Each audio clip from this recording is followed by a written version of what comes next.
Hello दोस्तों नमस्कार अस्सलाम वालेकुम। आज भिडिओटी इन्सार्ट होबले गई आछे किन्तु आपुन যদি একটা আরসিসি ঘর বনাবলে বিচাৰি আছে বা একটা আৰসিসি ঘৰ আপুনি বনাব তেনেহলে ভিডিওটো আপোনাৰ কাৰণে ভিডিওটো আপুনি স্কিপ নকৰাকৈ গোটেইখিনি চাবলৈ চেষ্টা কৰিব। তেনেহলে আপোনালোকে বুজি পাব যে আৰসিসি ঘৰ বনাওঁতে আপোনালোকে কেনেকৈ আপোনাৰ ওপেনিং কৰিব লাগে আৰু এটা ঘৰ বনাওঁতে আমাৰ কিমান টকা খৰচ আহে। এইটো আমাৰ 12 স্কয়াৰ ফিট ঘৰ, এইটো ঘৰত আমাৰ কিমান টকা খৰচ আহিব এইটো ভিডিওত আপোনালোকে ধুনীয়াকৈ এটা আইডিয়া পাব। ভিডিওটো দেৰি নকৰাকৈ বলক ভিডিওটো আৰম্ভ কৰোঁ। আমাৰ ঘৰটো আছে 12 স্কয়াৰ ফিট ঘৰ। এবাৰ আহক আপোনালোকে যেতিয়া আৰসিসি ঘৰ আৰম্ভ কৰিব আপোনাক কেইতাল আপোনালোকে ফাউন্ডেশন দেব। ফাউন্ডেশনটো আপোনাৰ যেটা আমাৰ তিনতাল যদি আপোনাৰ তিনটা ছট মাৰে তিনটা ছট মাৰিলে আপোনাৰ যেটা আমাৰ জালি আছে তলত আমাৰ যে বেস হ'ব পোস্টৰ তলত তোমাৰ বেসটো আপোনাৰ কিমানকৈ দিব। বেসটো আপোনাৰ তিনতাল ফাউন্ডেশন দিয়ে তেনেহলে আপোনাৰ 5 ফিট বাই 5 ফিট আপুনি জালি দিব আৰু জালিটো আপোনাৰ 12 mm ৰডৰ জালি দিবলৈ চেষ্টা কৰিব বা 10 mm দিব পাৰে। 10 mm দিলে আপোনাৰ জালিটো আপোনাৰ 5 ইঞ্চি গেপত বান্ধিব আৰু যদি আপুনি 12 mm দিয়ে তেনেহলে আপোনালোকে 6 ইঞ্চি গেপত তলত যেটা আমাৰ বেসৰ জালি হ'ব বেসৰ জালিটো আপোনালোকে বান্ধিব পাৰে। আৰু যেটা আমি কওঁ ফাউন্ডেশন লেভেল যেটো আছে আমাৰ আপোনাৰ 3 ফুট বা 3.5 ফুট ৰাখিবলৈ চেষ্টা কৰিব। তেনেহলে আপোনাৰ ঘৰটো দূৰৰ পৰা এটা শো আহিব। 3.5 ফুট ৰাখিব বা 3 ফুট ৰাখিব। আৰু যেটা আমাৰ পোস্ট আছে এবাৰ হক এটা চাক আমার একটা পোস্ট আমার 10 বাই 12 আছে। পোস্টত সদায় চাব যে হানিকম যাতে একেবারে নোলাই। মিস্ত্রি যদি কাম কৰি আছে আপোনালোকে ধ্যান ৰাখিব যে পোস্টত যদি হানিকম ওলালে আপোনাৰ পোস্টটো একবাৰে কমজোৰি হ'ব। আপোনাৰ যদি ধৰক আপুনি যদি বৰি দি ঠিক নাথাকে বৰি ঠিক নাথাকিলে আপুনি থিয় হ'ব নোৱাৰে। সেই বিল্ডিঙৰ মেইন বস্তুটো হ'ল পোস্টটো যদি আপোনাৰ ঠিক নাহে হানিকম যদি ওলাই যায় তেনেহলে আপোনাৰ বিল্ডিংটো কেতিয়াও থিয় নহয়। আপোনাৰ চাব বিল্ডিং কেৰাক হৈ যাব পাৰে। বিল্ডিঙত যদি আপোনালোকে পোস্ট ঢালিব পোস্টত সদায় আপোনালোকে ধ্যান ৰাখিব যাতে হানিকম একেবাৰে নোলায়। আৰু আপোনালোকে কিউৰিং কৰিব পানীটো সদায় আপোনালোকে তিনিবাৰ দিনত তিনিবাৰ আপোনালোকে কণ্টিনিউ পানী মাৰি থাকিব। বা আপোনালোকে ইয়াত মৰাপাটৰ যিটো বস্তা পোৱা যায় মৰাপাটৰ বস্তা দি থ'ব পাৰে দি থৈ আপোনালোকে পানী মাৰিব। মৰাপাটৰ বস্তা দি পানী মাৰিলে আপোনাৰ পানীটো বেছিকৈ খায়। আৰু আমি ক'ম যে ৰড কেনেকৈ ইউজ কৰিব। ৰডটো আপোনালোকে 16 ইউজ কৰিব। যিটো আমাৰ মাজৰ যিকেইটা পোস্ট আছে মাজৰ পোস্টত আপোনালোকে 16 ৰড আপোনালোকে 8ডালকৈ ব্যৱহাৰ কৰিব। যদি তিনতাল আপোনাৰ ফাউন্ডেশন হয় তিনটা ছট মাৰে ওপৰত আমাৰ আচনটেপ হয় তেনেহলে মাজৰ যেটো আমাৰ পোস্ট আছে পোস্ট আপোনাৰ 16 ৰড 8ডালকৈ ব্যৱহাৰ কৰিব। আৰু এইটো হ'ল আমাৰ কিনাৰৰ পোস্টত আপোনালোকে 6ডালকৈ আপোনালোকে 16 ৰড ব্যৱহাৰ কৰিব আৰু 12 ৰড আপোনালোকে 2ডাল বা 4ডাল ইউজ কৰিব পাৰে। এটা আমি কম যে আমাৰ এই মিস্ত্ৰি খৰচ আৰু লেবাৰ খৰচটো আপোনালোকে কেনেকৈ পোৱা যায়। আপোনালোকে যদি ঘৰ বনাব বিচাৰি আছে তেনেহলে লেবাৰ খৰচটো কেনেকৈ পাব। যেটো আমাৰ ছট হ'ব ছট আমাৰ স্কয়াৰ জোকা যায়। ছটত দিয়ে আপোনাৰ 12 স্কয়াৰ ফিট থাকে আপোনাৰ 1 স্কয়াৰত মিস্ত্ৰি আমাৰ নগাঁৱত 70 টকা বা 80 টকা আপোনাৰ স্কয়াৰ ফিট লয়। যদি আপোনালোকে বাহিৰত কাম কৰিব বিচাৰিছে গুৱাহাটী বা আমাৰ ডিব্ৰুগড় এনেকুৱা জেগাত আপোনালোকে কাম কৰিলে আপোনালোকে 200 টকা 210 টকা বা 20 টকাত আপোনালোকে ধুনীয়া এটা লেবাৰ পাই যাব। আৰু আমাৰ যেটো ছট ডালিলে আমাৰ মেইন বস্তুটো হ'ল আমাৰ শাটাৰিংটো আপোনালোকে 25 টকাৰ পৰা 30 টকাত আপোনালোকে এভেইলেবল পাই যাব। আপোনালোকে যদি শাটাৰিং ল'বলৈ বিচাৰি আছে তেনেহলে আমাক কণ্টেক্ট কৰিব পাৰে। আমাৰ ডিসক্ৰিপশনত আমাৰ হোৱাটছআপ নম্বৰ দিয়া আছে। আমাৰ চাক এফালে দেখাই দিয়ে কেমেৰামেন আমাৰ বহুত শাটাৰিং আছে সেইবিলাক আমাৰ বহুত বা আছে। আপোনালোকে যদি আমাৰ ফালৰ পৰা যদি শাটাৰিং ল'বলৈ বিচাৰি আছে তেনেহলে আমাক কণ্টেক্ট কৰিব পাৰে। আমাৰ তাত এভেইলেবল শাটাৰিং পোৱা যায়। আৰু আপুনি যদি ঘৰ বনাবলৈ বিচাৰি আছে আমাৰ তাত বহুত লেবাৰ আছে আপোনালোকে কণ্টেক্ট কৰিব পাৰে। আমাৰ তাত বহুত ধুনীয়া লেবাৰ আছে। আমি আশা কৰিছোঁ আপোনাৰ কামটো আমি ধুনীয়াকৈ উঠাবলৈ চেষ্টা কৰিম। এতিয়া কম আমাৰ 12 স্কয়াৰ ফিটত আমাৰ কিমান টকা খৰচ হ'ব বা আমাৰ পুৰা কমপ্লিট ছাদ ঢালোতে আমাৰ কিমান টকা কমপ্লিট হ'ব আপোনালোকে এইটো ভিডিঅ'ত ধুনীয়া এটা আইডিয়া পাই যাব। ভিডিঅ'টো স্কিপ নকৰাকৈ গোটেইখিনি চাবলৈ চেষ্টা কৰিব। এইটোত আমাৰ তিনটা আমাৰ বেডৰুম আছে, এটা আমাৰ হল ৰুম আছে, এটা আমাৰ চিৰি আছে, এটা আমাৰ সৰুকৈ ইয়াত আমাৰ বাৰান্দা হ'ব। এইটো হ'ল আমাৰ ঘৰৰ সন্মুখৰ ছাইড। যেতিয়া আপোনালোকে আৰু এটা কথা মই কৈ দিওঁ যেতিয়া আপোনালোকে শাটাৰিং কৰিব পোষ্ট ডালা হৈ গ'ল আপোনাৰ পিনটো হৈ গ'ল যেতিয়া শাটাৰিংটো ইউজ কৰিব তেতিয়া আপোনালোকে পিনটোত আমাৰ মাটি বৰোৱা হৈছে মাটিটোত আপোনালোকে ধুনীয়াকৈ পানী মাৰিব। পানী মাৰি একেবাৰে বহাই দুৰুচ মাৰি ল'ব। দুৰুচ মাৰিহে পিছত আপোনালোকে শাটাৰিং কামটো আৰম্ভ কৰিব।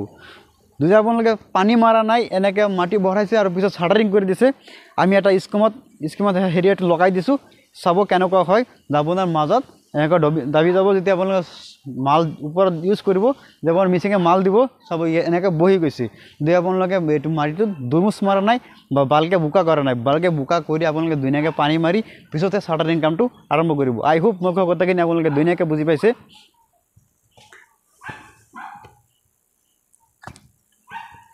এফালে আছে আমাৰ চিৰি এইটো হ'ল আমাৰ চিৰি এটা বনাওঁতে আপোনালোকে সদায় 4 ফুট বহল ৰাখিবলৈ চেষ্টা কৰিব 4 ফুট বহল ৰাখিলে আপোনাৰ যেটো হেৰি আছে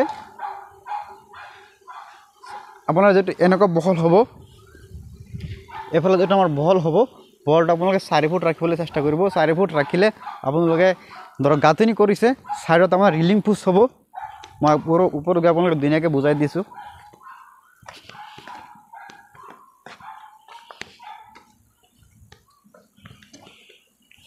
এইটো হ'ল আমাৰ চিৰি আপোনাৰ যেটো বহল আছে বহলটা আপোনালোকে 4 ফুট ৰাখিব 4 ফুট ৰাখিলে ধৰক আপোনাৰ ইয়াত এইখিনিত আপোনাৰ ৰিলিং পুছ হয় বা আপুনি গাঁথনি কৰে যি কৰে চাব আপোনাৰ হেৰি চিৰিটো 3.5 ফুট আপোনালোকে বহল পাব 3.5 ফুট বহল পালে আপোনালোকে ধুনীয়াকৈ এটা কিবা সামান লৈ যেতিয়া আপোনালোকে ওপৰত আৰু এটা ঘৰ বনাব নহয় ৰুম বনাব আৰু তেতিয়া আপোনাৰ ওপৰত কিবা এটা সামান লৈ উঠিব লাগিব বা ওপৰত সোফা টোফা লৈ উঠিব লাগিব 3.5 ফুটকৈ কম হ'লে আপোনালোকে উঠিব নোৱাৰে কিবা এটা বস্তু লৈ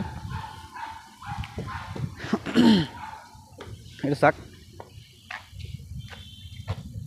এটা আমাৰ এটা সাপোৰ্টিং পুশ সেইকাৰণে আমাৰ ইয়াত 12 ৰড ব্যৱহাৰ কৰা হৈছে আৰু হেবিলাক চক আমাৰ 16 ৰড ব্যৱহাৰ কৰা হৈছে 16 আৰু 12 আছে আৰু মাজৰ কেইটাত আমাৰ দুটা বুশ আছে দুটা পুশত আমাৰ গুটি কেইটা আমাৰ 16 ৰড ব্যৱহাৰ কৰা হৈছে এফালে চাক এটা আমাৰ কেনাৰৰ পোষ্ট এটো হ'ল আমাৰ 16 ৰড এটো হ'ল আমাৰ 12 ৰড 12 ৰড আছে আমাৰ সাইডাল আৰু 16 আছে আমাৰ সাইডাল এই কিনাৰৰ কেইটা আমাৰ 16 এই মাজৰ কেইটা আমাৰ 12 ৰড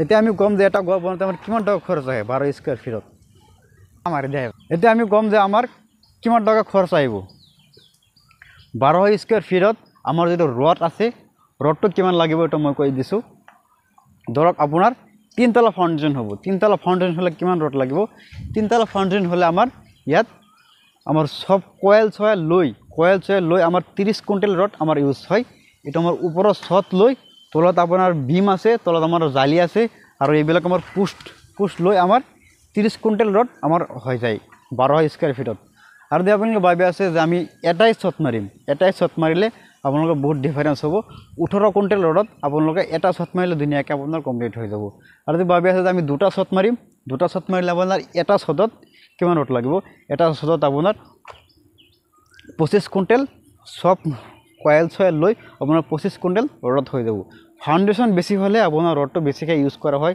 কিয়নো ফাউন্ডেশন বেছি হলে আপোনাৰ পুষ্টত আমাৰ ৰড বেছিকৈ দিব লাগিব আৰু তল আমাৰ জালিটো আমাৰ ডাঙৰ দিব লাগিব হেগৰণে আমাৰ ৰডটো আমাৰ বেছিহে ইউজ হয় আৰু সিমেন্ট আমাৰ এটো ধৰক শৰ্ট আপোনাৰ 1000 স্কয়াৰ ফিট আছে 1000 স্কয়াৰ ফিট হলে আপোনাৰ ছদত 100 বেগ সিমেন্ট যায় আৰু যেটা আমাৰ তলত আমাৰ আৰু 100 বেগ যাব টোটাল আমাৰ 200 বেগ সিমেন্ট যাব 1000 স্কয়াৰ ফিটত এটা আমাৰ 12 স্কয়াৰ ফিটত ধৰক আমাৰ 240 বেগ সিমেন্ট যাব আই হোপ মই কথাখিনি আপোনালোকে ধুনীয়াকৈ বুজি পাইছে আপোনালোকে এটা ঘৰ বনাওঁতে সদায় ধ্যান ৰাখিব যে মিস্ত্ৰী কিমান আপোনালোকে ফাউন্ডেশন দিছে আৰু মিস্ত্ৰী আপোনাৰ জালিটো কিমান হে দিছে এটো আপোনালোকে ধুনীয়াকৈ বুজি পালে আপোনাৰ ঘৰটো কেতিয়াও কেৰেক্ট নহয় ধৰক আপোনাৰ ফাউন্ডেশন আছে 3 তলা আপুনি যদি তলত জালি দি দিছে এই 2 তলাৰ বা 1 তলাৰ জালি দিছে তেনেহলে আপুনি ওপৰত উঠিব নোৱাৰে হেকৰণে আপোনালোকে ধ্যান ৰাখিব যে আপোনালোকে ইঞ্জিনিয়াৰ মাতিহে পিছত কামটো আপোনালোকে আৰম্ভ কৰিব বা ভাল মিস্ত্ৰী আপোনালোকে পালে ভাল মিস্ত্ৰীৰ পৰামৰ্শ লৈ পিছত আপোনাৰ কামটো আৰম্ভ কৰিব আই হোপ মই কথাখিনি আপোনালোকে ধুনীয়াকৈ বুজি পাইছে এতিয়া আমি কম যে আমাৰ এইটো ঘৰত কিমান টকা খৰচ আহিব 12 স্কয়াৰ ফিট আমাৰ টোটাল কমপ্লিট কৰোঁতে এতিয়া আমাৰ টোটাল কমপ্লিট কৰোঁতে আমাৰ এইটো ঘৰত আমাৰ 13 লাখ টকা আমাৰ টোটাল খৰচ আহিব তলৰ প্ৰিণ্টৰ পৰা আমাৰ শাটাৰিং লেবাৰ সব টোটাল খৰচ লৈ আমাৰ ছট ডাললৈকে 12 স্কয়াৰ ফিটত আমাৰ 13 লাখ টকা আমাৰ খৰচ আহে ভিডিওটো ভাল লাগিলে চেনেলটো সাবস্ক্ৰাইব কৰি দিব আৰু বেল আইকন বজাই দিব আৰু কমেন্ট কৰি মোক জনাব যে ভিডিওটো কেনেকুৱা হ'ল ভিডিও চোৱাৰ কাৰণে আপোনালোকক বহুত ধন্যবাদ আপোনালোকে যদি আসাম টেপ বা আৰসিসি ঘৰ বনাবলৈ বিচাৰিছে তেনেহলে আমাৰ লগত কন্টাক্ট কৰিব পাৰে আমি আসাম টেপ ঘৰ বা আৰসিসি ঘৰৰ ঠিকা লওঁ ভিডিও চোৱাৰ কাৰণে বহুত ধন্যবাদ থ্যাংক ইউ